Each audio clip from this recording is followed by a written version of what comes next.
I didn't mean to interrupt you. I just wanted to ask John, since you worked with Balanchine in Broadway and at New York City Ballet, how would you respond to Marge's assessment? Well, first off, I'm very outclassed in this gathering from on stage and in the audience, but I'll mention that in a minute.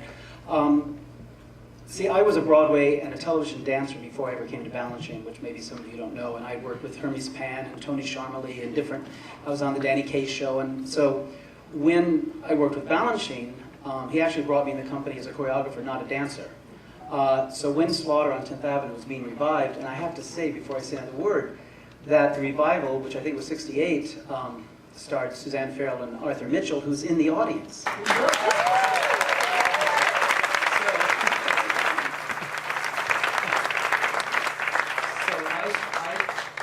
I'm here with a mic, but I should, I defer to Arthur. So Arthur, if I say something that's incorrect, would you please speak up? Because I can't see where you are because the lights are on. But I was very curious, being that I'd worked with jazz choreographers like Hermes Pan and Tony Sharmely, who at that point in time in the 60s was the foremost television jazz choreographer.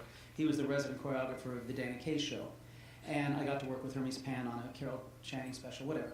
So when Balanchine was going to revive Slaughter, I was particularly curious as a choreographer, as a young whatever, trying to see what he would do, because I knew the music very well, but I'd never seen any version of it.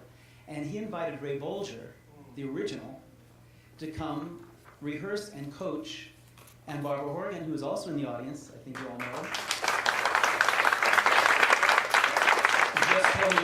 she just told me something I didn't know, and that's that Balanchine actually wanted Ray Bolger to do it, because, for whatever reason. But it was great as a young boy, I was 19, sitting on the floor watching B&B, Bolger and Balanchine, and the way they worked together, and Broadway and beyond, the way they worked together, and how so very gracious was the great Balanchine was to Ray Bolger. And when I saw those clips just now, and Arthur, I think you'll agree, there is some choreography that is the same as back then, a few steps. And I won't say which they are, but there's a few similarities in that screen version from whenever, what's the 30s, I guess, to what he actually revived in 1968. And when Balanchine, I'll shut up now, but when Balanchine was going to do a jazz step, I have to say this because it cracked me up, he would say, okay, now we do jazz. So I was like, I got to do this. I'm sorry, I have to do it. So I was like, what is his jazz step going to be?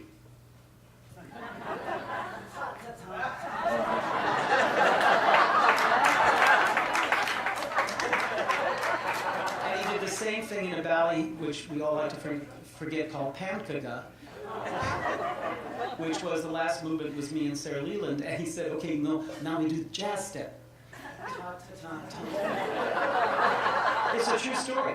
But there was one anecdote I want to say, that when Balanchine was choreographing the pas de deux for, again, Arthur should be telling the story, but Arthur and Suzanne, there was a place where it was the second pas de deux, which wasn't the same in the film, the one in the black, which was very sexy and very wild. And Arthur, you might remember this, at the premiere gala, some man was drunk in the second row of the audience, and Suzanne does this very sexy step with 3 big fan kicks, and then he grabs her waist and she throws herself into a back bend, totally abandoned, and some guy in the audience screamed, "Go, baby, go!" I don't know if you remember that.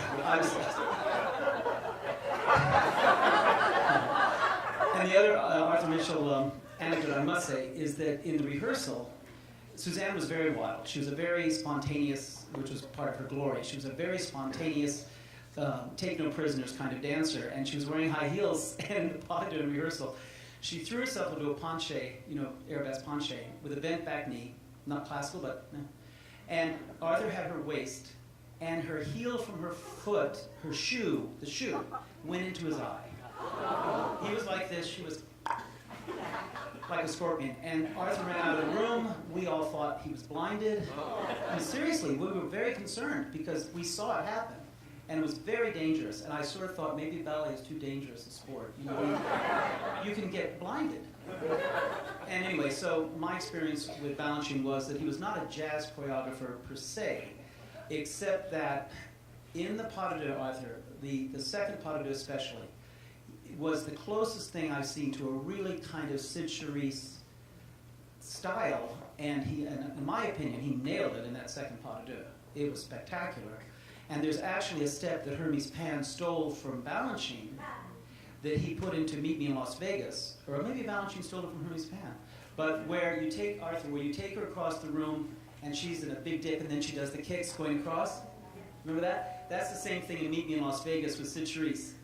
Same step exactly. So I will stop now, but it was very interesting to watch Balanchine defer to Ray Bolger, also to see how Mr. B, I was the first boy that got killed. That's how I get bumped off in the beginning, and I came back for the finale. And Meryl Ashley, you remember, I'm sure.